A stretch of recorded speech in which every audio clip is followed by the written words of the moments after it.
How to make your TikTok account public.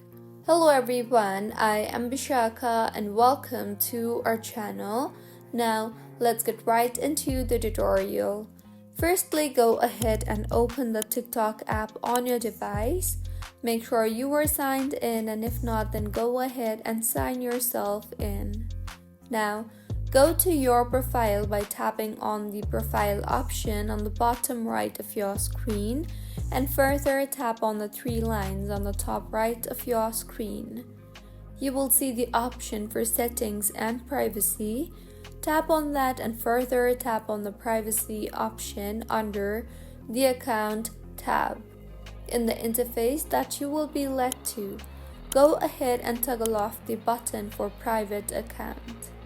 You will then receive a confirmation pop-up. Tap on the switch button you see there, and with this, your TikTok account will be public. Make sure that once your TikTok account is public, anyone will be able to follow you and view your public posts. Anyone can do it with your videos, and anyone can stitch with your videos. So, this is how you can make your TikTok account public.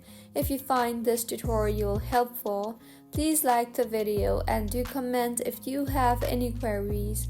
Also, do subscribe to our channel for more helpful tutorials like this. See you on the next one.